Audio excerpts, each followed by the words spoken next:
جو ہوا میں گھومتے تھے وہ فضا کو دیکھتے ہیں تو اب آہ بھر رہے ہیں۔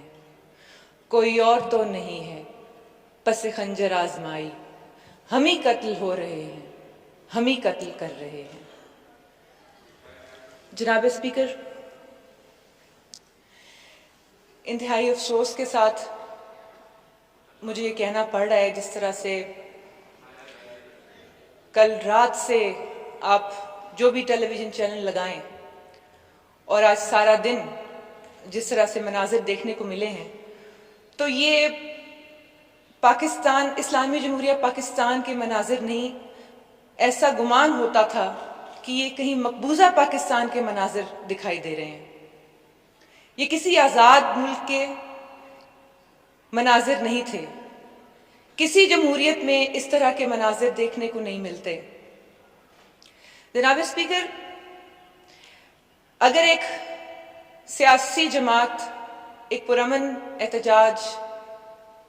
یا جلسہ کرنے کی اجازت مانگے تو یہ اس کا جمہوری استحقاق ہے اور اس کو ضرور فراہم کرنا چاہیے، لیکن ہمیں یہ بھی پتہ ہے کہ جس طرح سے پی ٹی آئی، کیونکہ ہم بھی پی ٹی آئی میں ہیں، لیکن ہم جناب اسپیکر معذرت کے ساتھ پاکستان تحریک انصاف میں ہیں، اور جو یہ باہر ہو رہا ہے پی ٹی آئی میں، یہ پاکستان تحریک انتشار میں ہو رہا ہے، یہ وہ پی ٹی آئی نہیں ہے۔ تو جو یہ پاکستان تحریک انتشار کا یہ جو مارچ ہے، جس کو انہوں نے خود ہی خونی مارچ کا نام دے دیا اور اس کو ایک شکار کر دیا خود ہی اپنے الفاظ سے، تو جس طرح کا انتشار ملک میں پھیل رہا ہے اور جس طرح سے لوگوں کے ساتھ سلوک ہو رہا ہے، اس کی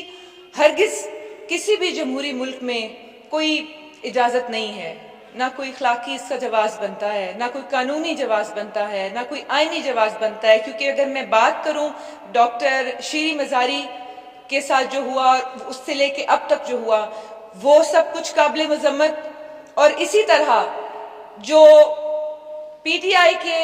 جو ٹائیگرز ہیں جن کو فیڈ کیا گیا ہے، جو وہ پولیس کے ساتھ کر رہے ہیں، جو وہ عوام کے ساتھ کر رہے ہیں، وہ بھی قابل مذمت۔ میں کس بات کی مذمت کروں جناب اسپیکر؟ میں حکومت سے التماس کروں کہ وہ ان کو اجازت دیں، یا میں ان سے التماس کروں کہ وہی اپنا کوئی انا کو ان کی ٹھیس نہ پہنچے، کہ وہ کرسی بچاؤ مہم سے باز آ جائیں، کیونکہ جناب اسپیکر یہ غیر آئینی مطالبہ لے کے جو آنے کی کوشش کر رہے ہیں، انہوں نے بھی حکومت ہم سب نے مل کے کی ہے۔ ان کو اب میں اس لیے کہہ رہی ہوں انہوں نے کی ہے کیونکہ انہوں نے تو واقعی وہ ابھی ان کی مارچ کا نام ہی یہ خونی مارچ انہوں نے دیا ہے، تو یہ تو کرسی بچاؤ مارچ ہے جناب اسپیکر۔ لیکن میں پھر بھی یہ کہوں گی کہ یہ کسی بھی سیاسی جماعت کا استحقاق ہوتا ہے، اور اگر وہ یقین دہانی کراتے ہیں، جو کہ بدقسمتی سے انہوں نے ابھی تک نہیں کرائی، ان کے کچھ لوگوں نے مذاکرات کا حصہ جو بنے ہیں کہا ہے کہ ہم پرامن احتجاج کریں گے، لیکن ساتھ ہی ان کو جو جگہ الاٹ کی گئی ہے وہ ساتھ ہی کہتے ہیں کہ نہیں ہم ڈی چوک میں آئیں گے، اور ساتھ ہی کہتے ہیں کہ ہم یہ مطالبہ مانے بغیر یہاں سے اٹھیں گے نہیں۔ تو میں یہ فکر مند ہوں جناب اسپیکر، ہر اس عام پاکستانی شہری کی طرح، کہ یہ جو ملک ہمارا بند ہو گیا ہے اس کا کیا حال ہوگا، ایک عام آدمی کتنا اس سے پریشان ہوگا، اور ہو رہا ہے، کیونکہ پہلے ہی مہنگائی ہے جناب اسپیکر، لوڈ شیڈنگ کا مسئلہ ہے، پانی کا اتنی بری طرح قلت ہے۔ ابھی تھوڑی دیر پہلے جیسے معزز وزراء فرما رہے تھے اور بھی میرے کلیگز فرما رہے تھے، اتنے بے تحاشا مسائل ہیں۔ اور پھر آج ہی کا دن جناب اسپیکر، جب یاسین ملک کو سزا ہوئی، جس کی ہم پرزور مذمت کرتے ہیں، ہم اپنے کشمیری بہن بھائیوں کے ساتھ ہمیشہ کی طرح چٹان بن کے کھڑے رہے تھے اور کھڑے ہیں اور کھڑے رہیں گے خون کے آخری قطرے تک۔ اور بڑی خوشائند بات ہے جناب اسپیکر کہ کل اپروو ہوا ہے یہ اجلاس، جو ہمارا ایک مشترکہ اجلاس ہے، تو اس میں ایک ہم ریزولوشن یونینیمسلی انشاءاللہ پیش کریں گے اس حوالے سے۔ میں 2-3 باتیں اور کہنا چاہتی ہوں جناب اسپیکر، کہ جس طرح جلسے میں الفاظ استعمال کیے جا رہے ہیں، ایک تو جو عوام کو اشتعال دینے والے وہ الفاظ، اور ایک وہ الفاظ جناب اسپیکر جو انتہائی غیر اخلاقی ہیں، جو خواتین کے بارے میں، مریم نواز صاحبہ کے بارے میں جو فرمائے تھے۔ میں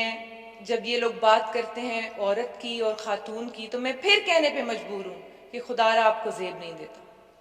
آپ کو زیب نہیں دیتا، آپ کو اخلاق کا پتہ ہی نہیں ہے کہ آپ نے جس اخلاق کی دھجیاں اڑا دی. آپ کو یہ زیب نہیں دیتا کہ آپ کھڑے ہو کے کنٹینر پہ جمہوریت کی باتیں کریں. جمہوریت میں ایسے نہیں ہوتا جناب اسپیکر. جناب اسپیکر، یہ وہ والی بات ہے نا کہ آپ جب کہتے ہیں آپ کا بیانیہ ہمیشہ قوم نے مانا، آپ کی خوش قسمتی ہے کہ آپ کا بیانیہ آپ منوانے میں کہیں نہ کہیں کسی حد تک کامیاب ہوئے، لیکن گمراہ تو مت کریں، لیکن کسی ٹھیک طرف لے کے جائیں آپ قوم کو. آپ اگر صرف یہ کہیں کہ جماعت کے بعد ڈرائی کلیننگ مشین لگی ہوئی ہے، اور آج اگر شہباز شریف صاحب اور نواز شریف صاحب بھی پی ٹی آئی کا حصہ بن گئے تو وہ ٹھیک ہو جائیں گے جناب اسپیکر، لیکن جب تک وہ ان کی مخالف سیاسی جماعتوں میں ہیں وہ سب کے سب خراب ہیں. ہم نے خان صاحب کی قیادت میں ان کے کرپشن کے بیانیے کو، ان کی چوری کے بیانیے کو، ان کی ہر چیز بیانیے کو ہم نے نہ صرف تسلیم کیا، عوام میں بھی ہم نے ان کا ساتھ دیا، کھڑے رہے، لیکن افسوس سے کہنا پڑتا ہے کہ یہ اپنے جو بیانیے سے ہٹے ہیں جناب اسپیکر. آج جو کہتے ہیں امپورٹڈ حکومت نامنظور، پہلے انہوں نے کابینہ پوری امپورٹڈ بنا دی، اور آج بھی کنٹینر پہ ان کے دائیں بائیں امپورٹڈ لوگ ہی کھڑے ہیں جناب اسپیکر. وہ کہاں سے یہ لے کے آئے ہیں؟ یہ سازش کی بات کرتے ہیں. میں پوچھنا چاہتی ہوں، میں قوم سے پوچھنا چاہتی ہوں، ان کے پاس پیسہ کہاں سے آ رہا ہے جو یہ اتنے بڑے بڑے جلسے اور یہ جو سارا کچھ کریں؟ کیا اس پہ فنڈز نہیں لگ رہے؟ یا کے پی گورنمنٹ کا جو استعمال ہو رہا ہے سارے کا سارا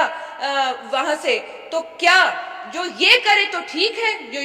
اور وہ کرے تو غلط ہو گیا؟ میں آج بھی کہہ رہی ہوں کہ یہ ٹھیک بات ہے کہ کرپشن کے خلاف کھڑا ہونا چاہیے. میں آج بھی کہہ رہی ہوں کہ چوری کے خلاف کھڑا ہونا چاہیے. میں آج بھی کہہ رہی ہوں ہمارے معاشی حالات درست ہونے چاہیے، ملک کو ترقی کی طرف جانا چاہیے، ہمارے غریب کے لیے آسانی ہونی چاہیے. لیکن میں یہ کہنا چاہتی ہوں جناب اسپیکر کہ اگر آپ بھی وہی باتیں کر رہے ہیں تو پھر آپ میں اور باقیوں میں فرق کیا رہ جائے گا؟ چھاجتا بول رہے تھے، چھاننی کے بولے خان صاحب. ان کو یہ بات بھول گئی جناب اسپیکر. اور میں یہ ضرور کہنا چاہوں گی، اصل میں جب ان کا دل چاہتا ہے کہ نیوٹرل کا لفظ بھی ماشاءاللہ انہوں نے ہمیشہ اپنی مرضی سے استعمال کرتے ہیں، میں پاکستانی قوم سے اور خاص طور پہ پاکستانی قوم کی ماں سے یہ اپیل کرنا چاہتی ہوں کہ اس طرح سے ایک جھوٹے بیانیے کے پیچھے جس کا ابھی تک کوئی ثبوت نہیں ہے، خدا را اپنے بچوں کو، اپنی بیٹیوں کو، اپنے بیٹوں کو سمجھائیں. اور قوم کافی حد تک سمجھ بھی چکی ہے، کیونکہ جھوٹ جو ہے وہ جھوٹ ہی ہوتا ہے، الٹیمیٹلی وہ اپنے انجام کو پہنچ جاتا ہے. اور میں